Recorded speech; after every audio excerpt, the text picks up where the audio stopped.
नमस्कार दोस्तों, आप सभी का स्वागत है एमएसएससी नोट्स में। तो दोस्तों ऑफिशियल सिलेबस आ चुका है और इससे एक सवाल और उठता है कि सर मेरिट कैसे बनती है, गुणांक कैसे निकलता है। इन सभी बातों का आज हम यहाँ पर निष्कर्ष निकालेंगे और आपको समझाएंगे कि गुणांक कैसे निकलता है और आप अपना गुणांक कैसे निकाल सकते हैं और पिछली बार कितनी कट ऑफ गई थी और आगे क्या संभावना है और आपका गुणांक से आपको कितनी मेहनत करने की जरूरत है वो भी यहाँ पर क्लियर होने वाला है। ठीक है, तो इस वीडियो को आपको अंतिम यहाँ पे शुरू से लेकर लास्ट तक देखना है, कहीं मिस नहीं करना है, ताकि आप पूरी तरीके से समझ पाए कि गुणांक और मेरिट कैसे बनती है। ठीक है, तो शुरू कराएं। देखो, अगर हम शुरू करते हैं तो सबसे पहले यहाँ पर जो शिक्षक भर्ती है इसकी योग्यता क्या होती है। तो योग्यता सीधी सीधी है कि आपको या बीटीसी डीलेट है ना, बीटीसी को डीलेट भी कहते हैं, अगर आप पास हैं, फिर उसके बाद अगर आपको यूपी टेट सी टेट अगर आप पास है, दोनों में से कोई भी पहला लेवल, ठीक है, पहला लेवल मतलब 1 to 5 का अगर पास है तो आप इस एग्जाम में अपीयर कर सकते हैं। ठीक है, अब देखिए पिछली बार की जो मिनिमम कट ऑफ गई थी, यानी जो सरकार निर्धारित करती थी कि इतना आना ही आना चाहिए, वो थी 65 और 60। 65 जो है वो जनरल कैटेगरी के लिए और उसके बाद 60 जो होती है ओबीसी एससी एसटी के लिए होती है। ठीक है, आगे चलते हैं। अब यहां पर मेन बात आती है कि मेरिट कैसे बनती है। ठीक है, तो मान लीजिए 100% होता है, क्या होता है 100% होता है, तो इसको दो भागों में बांट दिया जाता है। ठीक है, आगे भी बात करेंगे, जब मेरिट निकाल लेंगे उसके आगे बात करेंगे कि आगे क्या संभावनाएं हो सकती है, इसके बारे में भी चर्चा करेंगे।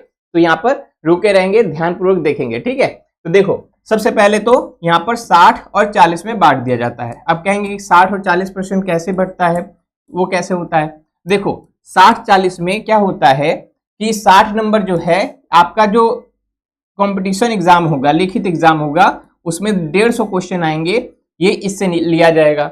ठीक है, और यहाँ पर क्या होता है कि इसमें आपने 10th में कितना मार्क्स पाया है, फिर इसके बाद 12th में कितना मार्क्स पाया है, फिर उसके बाद आपने ग्रेजुएशन में कितना मार्क्स पाया है, और आपने जो बीटीसी किया हुआ है या डीएलएड किया हुआ है इसमें आपने कितने मार्क्स पाए हैं। अब देखिए यहां से जितने भी नंबर पाए होंगे उसका 10%, ठीक है, इसका 10%, फिर 10% 12th का, 10% ग्रेजुएशन का और 10% जो है बीटीसी का लिया जाता है। अब सपोज करिए कि कोई एक इंसान है, जैसे प्रेमचंद का एक मुझे एक पात्र अच्छा लगता है, गोबर।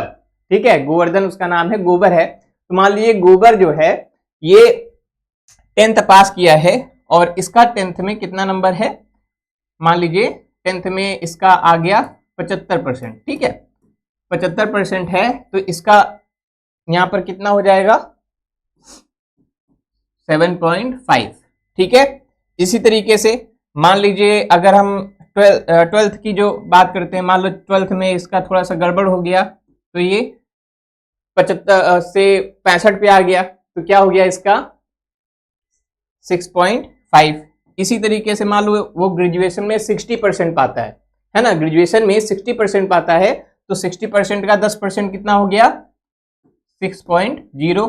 ठीक है, और बीटीसी में मान लो बहुत अच्छा नंबर आया है ना, ठीक ठाक है, तो मान लो 80% आ जाता है, तो यहाँ पर क्या हो जाएगा 8.0। ठीक है, 75% का, फिर 65%, 60% और 80% का ये हो गया। ठीक है, समझ में आया इतना। अब इन चारों को जोड़ते हैं। ठीक है, अगर इन चारों को जोड़ते हैं तो आपको कितना आ जाएगा 28, है ना। देखो यहाँ पर 14 हो जाएगा ये। ठीक है, 8 6 14, 14 6 20 और 28। ठीक है, तो 28% यहाँ पर हो गया। ठीक है, चलो ये 28 हो गया, सीधी सीधी बात। अब इसको छोड़ देते हैं। अब यहाँ पर आते हैं हम लोग, ये हो गया गुणांक आपका। ठीक है, ये हो गया आपका गुणांक अपने एकेडमिक का।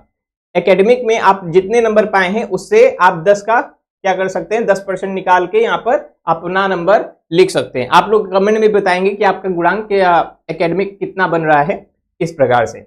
अब आते हैं मेन कंपटीशन पे। मेन कंपटीशन में 150 नंबर का क्वेश्चन होता है। ठीक है, अब मान लीजिए आपने बहुत मेहनत किया है, ठीक है, और आपने 150 में से मान लीजिए आपने 105 नंबर लेके आए, है ना, आपने 150 में से कितना नंबर ले आए, 105 नंबर लेके आए। ठीक है, चलो बहुत अच्छी बात है। 150 में से कितना नंबर आ गया आपका, 105 नंबर आ गया। मतलब कितना परसेंट हो गया बताइए, 150 का अगर हम 105 नंबर ले आते हैं तो कितना परसेंट होता है, 70% हो जाता है ना। क्या हो जाएगा, 70% हो गया। ठीक है, 70%। अब 70% हो गया भैया, तो 70% क्या ये 70% है, नहीं, यहां पर 70% का 70% नहीं है, यहां पर क्या है ये, अब यहां पर ये हो जाएगा 70% का हम 60% निकालेंगे, 70% का हम क्या निकालेंगे, 60%। ठीक है, 70% का क्या निकालेंगे, 60% निकालेंगे तो 7 और 6 का गुणा करेंगे, इतना आएगा 6 सत्ते 42। तो यहां पर क्या हो गया, ये कुल मिलाकर 42% निकला, है ना। 60% कितना आ गया, 42% आ गया, समझ गए। तो यहां पर 42% आपका क्या आ गया, सुपर टेट का लिखित परीक्षा का मार्क्स आ गया। ठीक है, अब क्या करेंगे, इस 60 का हम थोड़ा सा इसको ऊपर कर देते हैं। ठीक है, इस 60 का है ना, ये 42 है और 42 और यहां पर 28, तो 42 और 28 जोड़ेंगे कितना आएगा, देखो 8 और इसमें हो जाएगा 0 और ये 5 2 7, तो कितना आ गया, 70% आपकी मेरिट यहां पर बनी। ठीक है, कब बनी, जब आपका एकेडमिक इतना था 28 और आपका यहां पर 105 नंबर आया था किसमें, सुपर टेट में, लिखित परीक्षा में। तो आपकी मेरिट कितनी बन गई, 70%। ठीक है, और जो लास्ट वाला जो एग्जाम हुआ था 2019 वाला, तो उसमें जो मेरिट बनी थी वो लगभग 73 के आसपास, सामान्य वर्ग के लिए 72-73 के आसपास मेरिट बनी थी।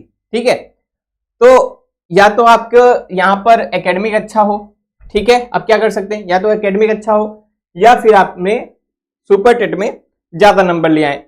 मान लीजिए यहीं पर आपने 105 की जगह आपने 120 नंबर लेके आया, ठीक है, तो यहां पर सीधे हो जाएगा 80%, है ना। तो यहां पर क्या हो जाएगा 80%, तो यहां पर 80% का आप 60% निकालेंगे तो क्या हो जाएगा, 8 छंग 48, तो यहां पर 42 की जगह क्या हो जाएगा, यहां पर 48 हो जाएगा, है ना। और 48 और यहां पर जोड़ेंगे तो ये कितना हो जाएगा, 76 हो जाएगा। 48 और 28 कितना हो जाएगा, ये 76 हो जाएगा। ठीक है, तो यहां पर 76% पे आपकी मेरिट बनेगी।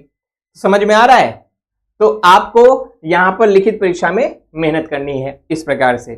तो इस प्रकार से क्या होता है, गुणांक निकलता है, मेरिट बनती है और जो कट ऑफ जाएगी उसके हिसाब से यहां पर आपकी मेरिट बनेगी। ठीक है, अब नया नियम क्या हो सकता है, तो नए नियम में क्या हो सकता है, क्योंकि अभी आपने बिहार की परीक्षाओं में देखा होगा कि वहां पर अब एकेडमिक मेरिट नहीं ली जाती है ना। बिहार की परीक्षाओं में जैसे टीआरई 3.0 टीआरई 2.0 में क्या हुआ था, वहां पर एकेडमिक की वो कोई बात नहीं होती है ना, एकेडमिक की कोई बात नहीं होती है। अभी कुछ दिन पहले जब मतलब जब 2019 वाला बीता था तो ये भी कहा जा रहा था कि जो यूपी टेट का नंबर है वो भी इसमें एकेडमिक जुड़ेगा, है ना, यूपी टेट का जो नंबर है वो भी एकेडमिक जुड़ेगा। अब क्या जुड़ेगा क्या नहीं जुड़ेगा इसकी बात हम तब तक नहीं कर सकते हैं जब तक कोई ऑफिशियल चीज नहीं आ जाती। लेकिन फिलहाल जैसा कि जो सिलेबस था, है ना, हूबहू वही सिलेबस यहां पर ऑफिशियली फिर से जारी कर दिया गया है। एक बात समझिएगा, हूबहू वही सिलेबस यहां पर जारी कर दिया गया है। ठीक है, वही 150 नंबर का जो सिलेबस था वही सिलेबस अभी भी है। ठीक है, इसका मतलब अभी इसमें कोई भी चेंज एकेडमिक में नहीं हुआ है, तो अभी भी ये नियम लागू है ना, अभी तक ये नियम लागू है जब तक कोई अपडेट या ऑफिशियल नोटिफिकेशन नहीं आ जाती है कि यहां पर एकेडमिक हटा दिया गया है, सीधे सीधे सुपर टेट के नंबर से यहां पर मेरिट बनेगी। समझ में आ गया, तो इसलिए अभी भी ये एकेडमिक का जो है वो भी है और ये भी है। हाँ, अभी कुछ बात हो रही है कि इसको हटाना चाहिए, बिल्कुल हटाना चाहिए, क्योंकि देखो 10th में 12th में ग्रेजुएशन में क्या था क्या नंबर नहीं था उसका मैटर वो बहुत कम हो गया है। ठीक है, हम यहाँ पर अपनी तैयारी कितनी बेहतर कर सकते हैं यहाँ पर इसके आधार पर मेरिट बननी चाहिए, ये मेरी भी मांग है। ठीक है, और आप क्या सोचते हैं इस पर आप भी बताएं। ठीक है, तो जो भी चीजें हैं आप बता दीजिएगा, और ये मेरा एक उद्देश्य था कि आपको समझाने का कि कैसे यहाँ पर मेरिट बनती है और कैसे गुणांक निकाला जाता है, तो आपको यहाँ पर समझ में आ गया होगा। ठीक है, तो तब तक के लिए बहुत बहुत धन्यवाद। और हाँ, हमारी जो नई बैचेज हैं वो चल रही हैं, जो आपको स्क्रीन पर नंबर दिख रहा है, आप इस नंबर पे कॉल कर सकते हैं या फिर हमारा एप्लीकेशन MS SSC नोट्स को इंस्टॉल कर सकते हैं। ठीक है, और दूसरी बात, यहाँ पर अगर आप नए हैं चैनल को सब्सक्राइब कर लीजिए, क्योंकि यहाँ पर डेली अपडेट्स और यहाँ पर डेली आपकी यूपी टेट, सुपर टेट और TGT PGT की क्लासेस यहाँ पर रेगुलर बेसिस पे चलती हैं। ठीक है, तब तक के लिए बहुत बहुत धन्यवाद। नमस्कार, जय हिंद।